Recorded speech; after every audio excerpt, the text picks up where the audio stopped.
Bonjour à tous, donc je me présente, je suis Xavier Lobby, responsable du service historique de la Défense à Brest, et je vous remercie vraiment de pouvoir accueillir cette petite intervention dans le cadre de la semaine de la généalogie que j'ai souhaité consacrer autour des commissions et des brevets de nomination à l'Arsenal de Brest au XVIIe, XVIIIe et début XIXe. Euh, donc vous avez un petit diaporama qui va effectivement qui vous présente dans sa page d'ouverture le sujet et si ça marche bien, bon ça ne marche plus. Euh, voilà.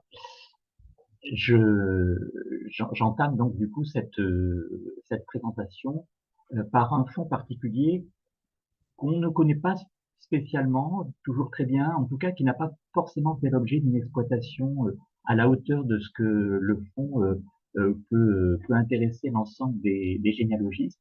En fait, il s'agit d'un fond de ce qu'on appelle nous la série L, qui est le fond du contrôle de la marine. Le contrôle, on peut dire aussi l'inspection de la marine. Et vous voyez à l'écran les dates extrêmes de ce fond de 1670 à 1887. C'est donc une période assez longue et assez importante.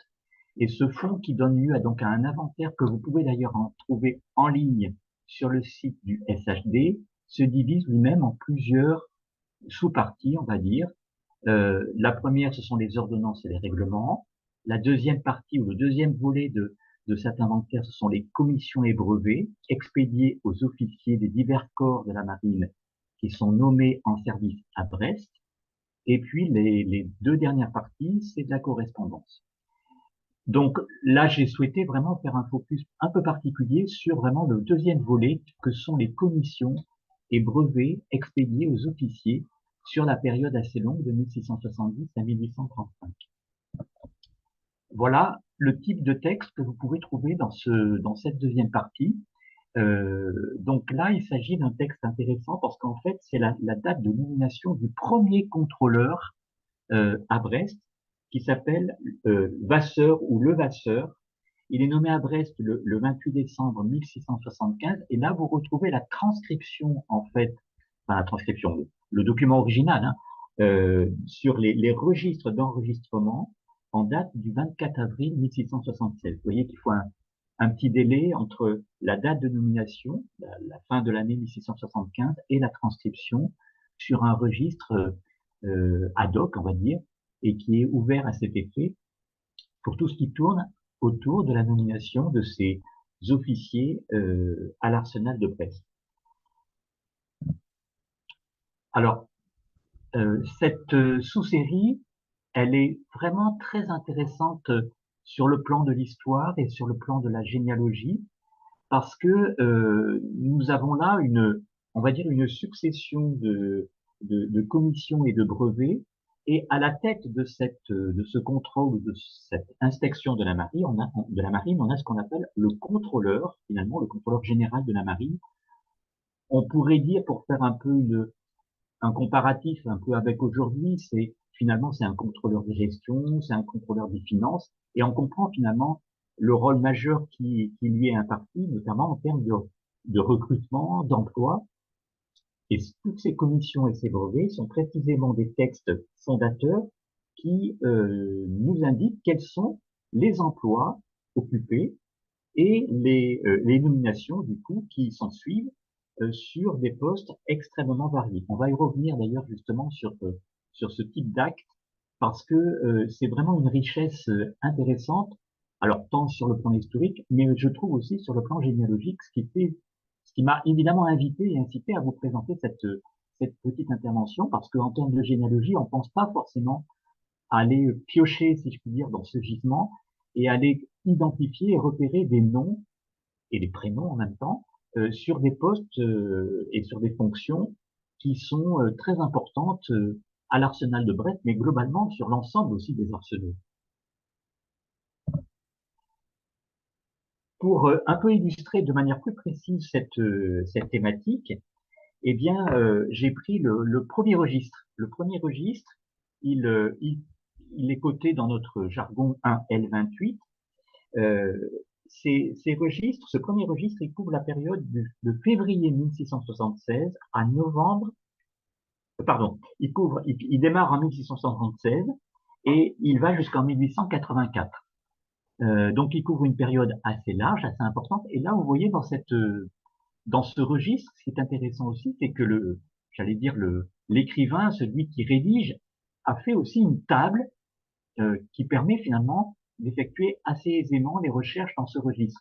Table des commissions et des brevets qui sont recensés depuis 1676. Donc là, il s'agit vraiment du premier registre, d'ailleurs dans lequel vous allez retrouver le fameux acte de nomination de Vasseur, qui est le premier contrôleur nommé à Brest. À titre indicatif, sur ce premier registre, qui couvre donc cette période 1676 à 1684, il y a 97 pages qui constituent ce registre. Le premier acte de ce premier registre date du 26 février 1676 et le dernier acte, 26 février, c'est vraiment très calculé, 1684. Au final, et c'est ça qui est intéressant, dans ce premier registre, on recense 238 actes de nomination, soit 238 portes d'entrée, si vous voulez. Et sur ces 238 actes de nomination, j'ai fait un dépouillement systématique de ce registre en vue de cette petite intervention. On a repéré, j'ai identifié 71 actes de nomination aux fonctions de garde de la marine, 46 actes de nomination au titre de fonction d'enseigne de vaisseau, 18 actes de nomination au titre des fonctions d'écrivain du roi. Je reviendrai d'ailleurs sur cette nomination d'écrivain du roi. 2 aux fonctions de capitaine de port, 1 aux fonctions de chirurgien au port de Brest, 1 aux fonctions de chef d'escadre de Brest, et 1 aux fonctions de doreur et 1 aux fonctions d'hydrographe. Vous voyez un peu la variété. Je trouvais que c'était intéressant d'avoir cette petite énumération parce que vous avez la présentation d'une grande variété de types d'actes et surtout de fonctions, notamment les fonctions de doreur, les fonctions d'hydrographe, les fonctions, même si elles sont pas très présentes, puisque là, vous voyez, sur les 238 actes, vous en avez simplement un aux fonctions de doreur, un aux fonctions d'hydrographe, un aux fonctions de capitaine de port, etc. Mais sur l'ensemble de la collection, il faut savoir que ces actes de nomination couvrent une cinquantaine de registres. Voilà, dont le plus ancien, que vous avez sous les yeux, démarre en 1676. Pour l'ensemble de ces 28 registres, j'ai fait, comment dirais-je, une sorte d'évaluation pour le coup de manière plus globale. Eh bien, d'après la moyenne que l'on a sur le premier registre, j'ai multiplié à peu près par 50, on est à peu près à plus de 6000 actes, on est même pas loin de 7000 actes de nomination. Et donc, ça veut dire que vous pouvez dépouiller près de 7000 noms à des fonctions complètement différentes. Sur les 9 premiers registres, il y a eu un dépouillement quand même qui a été fait par un collègue il y a déjà quelques années sur les 9 premiers registres. J'ai noté, donc là on part sur le premier registre que vous avez sous les yeux et on additionne, si je puis dire, les registres suivants. Donc on va sur une période beaucoup plus large qui commence en 1676, mais on va même jusque là, avec les 9 premiers registres, on va jusqu'aux années 1740. Vous voyez, on est beaucoup plus sur une longue période. On retrouve bien sûr, eh bien, on retrouve nos capitaines de compagnie, on retrouve nos écrivains, on retrouve nos gardes de la marine, on retrouve nos chirurgiens, mais on a aussi des pilotes, des professeurs, des lieutenants de port, des commissaires, des chefs de brigade, des canonniers, des archers. Donc, tout un panel de métiers qui montre et qui témoigne à la fois de la diversité des fonctions, de la variété des activités à l'arsenal de Brest durant cette période et en même temps qui permet évidemment d'avoir une multiplicité de noms et de fonctions et je pense que par rapport à des recherches généalogiques, ça peut être évidemment extrêmement intéressant. Parmi les actes, j'ai noté aussi, par exemple, la présence des doreurs et des sculpteurs, les fameux sculpteurs de la marine. Si on prend ces 9 registres dépouillés, je reviens sur une fonction que j'ai trouvée intéressante parce que, en nombre, en tout cas en volume, on a 283 écrivains qui sont, qui font l'objet d'un acte de domination, donc finalement 280 noms différents qu'on voit apparaître dans ces 9 premiers registres. Je vous ai dit, dans le premier registre, le plus ancien, on en a déjà recensé 18. Voilà.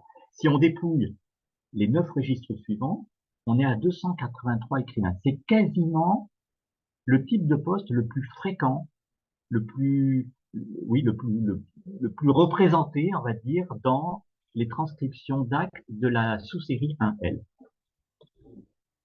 Qu'est-ce que c'est qu'un écrivain? Du coup, je me suis effectivement intéressé à cette fonction. Et pour revenir à cette fonction, eh bien, j'ai repris l'ordonnance de 1681 de Louis XIV, que vous pouvez d'ailleurs aussi trouver en ligne. Et cette ordonnance de Louis XIV, elle, dans son livre 2, donc c'est l'ordonnance fondatrice, hein, on va dire au niveau de la marine, c'est vraiment une ordonnance de référence, c'est une ordonnance fondatrice.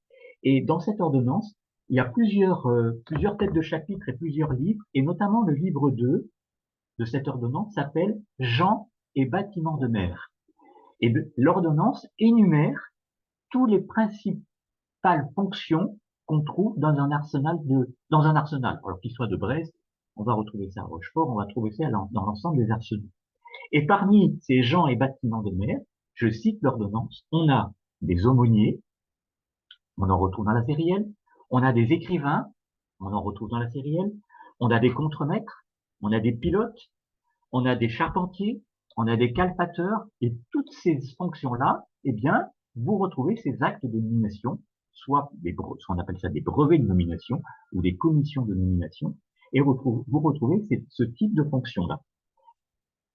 Je reviens sur l'ordonnance de 1681 de Louis XIV, donc qui dans son livre 2 énumère toutes ces fonctions, mais non seulement elle les énumère, mais après dans les différents articles, je ne vais pas vous lire tous les articles, eh bien, elle nous dit exactement à quoi servent ces fonctions, quelles sont les missions et les attributions de chacune de ces fonctions. Et comme nous avons 283 écrivains, eh bien, je me suis permis de vous nommer. Alors, j'ai pas de slide là-dessus. Je vais donc vous dire l'article 1 concernant la charge d'écrivain.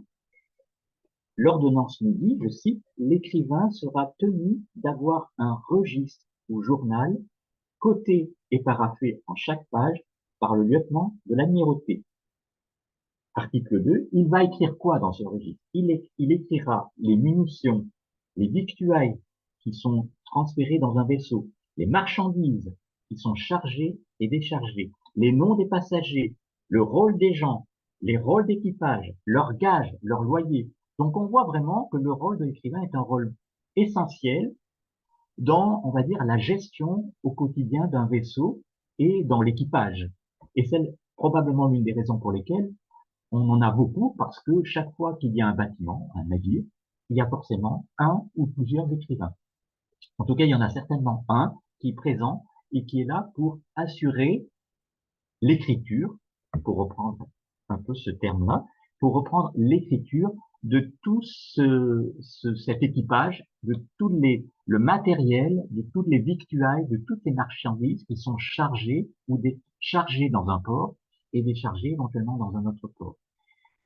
Alors, c'est cette fonction d'écrivain qui avait un peu retenu notre attention parce que le gisement de ce type d'acte et de commission était importante et on les retrouve donc dans ces fameux registres de la sous-série 1L. Je reviens sur sur ce premier registre puisque j'avais un peu appuyé mon étude à l'appui de ce fameux registre. Vous voyez que le titre de ce registre, eh bien, c'est registre tenu pour le contrôle et l'enregistrement des commissions des officiers qui sont nommés au port de Brest sous la tutelle, sous le contrôle, justement, du sieur Levasseur, contrôleur au département de Bretagne. Voilà, vous avez cette fameuse page là, de 1676 où vous retrouvez le texte que je viens de vous lire. Ici, je crois que c'est le dernier slide, c'était vraiment à titre illustratif, on est toujours sur le premier registre, et vous avez par exemple l'acte le brevet, hein, je cite, je ne sais pas si je peux vous le dire, voilà, ici, il y a écrit brevet du sieur Maison, brevet d'écrivain du sieur Maison. Et on va donc indiquer que ce sieur Maison, eh bien, il va faire office, donc c'est un acte, vous voyez, du 23 juin 1681, qui est transcrit dans ce registre, et on indique clairement dans le texte, aujourd'hui, vous voyez, vous arrivez parfaitement à lire ce terme-là, eh bien, il est nommé par le roi aux fonctions d'écrivain de Sa Majesté au port et arsenal de Brest. C'est écrit, vous voyez, ici, fonction d'écrivain, je ne sais pas si vous voyez, ici, fonction d'écrivain au port et à l'arsenal de Brest. Donc, dans le discours, enfin, et dans l'intervention que je souhaitais faire, je me disais que c'était donc intéressant de faire ce focus sur ce type d'acte qui est relativement peu utilisé et exploité. En revanche, ce qui est intéressant pour nos auditeurs, c'est qu'aujourd'hui, tous ces actes sont numérisés, donc ils sont parfaitement accessibles sur le site du ministère des Armées. Alors le site du ministère des Armées, je vous ai pas fait de slide parce que je crois que c'est la fin de mon diaporama. C'est Mémoire des hommes. Vous cliquez sur Google Mémoire des hommes et vous allez pouvoir télécharger l'ensemble des actes de la sous-série 1L. Alors, pas que le registre 1L28, mais les 50 registres, les 28 registres, pardon, qui ont été numérisés et qui sont téléchargeables. Et vous allez donc pouvoir, si je puis dire, naviguer sur l'ensemble de ces commissions et brevets qui ont été transcrits dans ces registres sur cette longue période de 1676 à 1835 qui, on va dire, correspond aussi, surtout la seconde moitié du XVIIIe siècle, à une période d'activité importante dans la construction navale. Et on s'aperçoit d'ailleurs à mesure de la lecture de ces registres que ces actes de commission et brevets de nomination sont de plus importants et répondent véritablement aux besoins de la marine, bien sûr, mais aussi aux nécessités de participer à l'effort, je dirais, de construction navale, dont on sait que le volume est important et la production des navires est importante, surtout dans la seconde moitié du XVIIIe siècle. Peut-être à titre de conclusion, donner peut-être deux types d'actes sur lesquels j'ai eu l'occasion de travailler. On a repéré par exemple à Brest une fameuse dynastie qui est la dynastie des Capieri. Et les Capieri étaient des sculpteurs qui venaient du Havre et qui sont arrivés à Brest. Alors déjà le père et le fils en fait, et on a les deux actes de nomination du père Capieri et du fils Capieri dans les fameux registres de la 1L pour en fait prendre le poste de sculpteur de la marine. Vous savez que dans la construction navale, la partie sculpture est une partie importante qui met aussi en avant le savoir-faire, mais en même temps les compétences, et puis en même temps la fierté, je dirais, de ce métier dans la construction navale. Donc la dynastie des Capieri, c'est une dynastie qui est bien identifiée et bien connue à Brest. Et puis il y a un autre acte de nomination, et je terminerai avec ça, qui est le fameux Sébastien Bigot de Morogue, dont on voit également sa nomination à Brest. Alors on est en 1737 de mémoire, et il faut savoir que si je parle de Sébastien Bigot de Morogue, c'est que ça a aussi du sens par rapport à Brest, parce que c'est aussi le fondateur de l'Académie de la Marine à Brest, qui va devenir en 1769 l'Académie royale de la Marine. Donc le fondateur fait office d'un acte de nomination avant même la création de l'Académie marine qui est né à Brest en 1752. Son acte de nomination date de 1737 et quelques années après, il crée l'Académie marine à Brest qui va devenir l'Académie royale en 1769. Voilà un peu le sens un peu de mon intervention. Donc n'hésitez pas à vous plonger dans ces registres. Je pense que vous allez y trouver plein de noms, mais aussi plein de métiers sur lesquels parfois des métiers qui ont disparu hein, pour beaucoup d'entre eux, mais qui sont intéressants parce qu'ils vraiment ils participent à la construction navale et puis aussi à l'activité, on va dire, des forces navales à Brest et plus largement dans l'ensemble des ports de cette période sur le territoire royal, avec effectivement toujours cette imprégnation, je ne sais pas comment on peut dire, en tout cas cette présence du roi par sa nomination, c'est la majesté, au service de sa majesté, donc au service du roi. Les ports sont là aussi pour se mettre au service du pouvoir royal. Voilà, je vous remercie.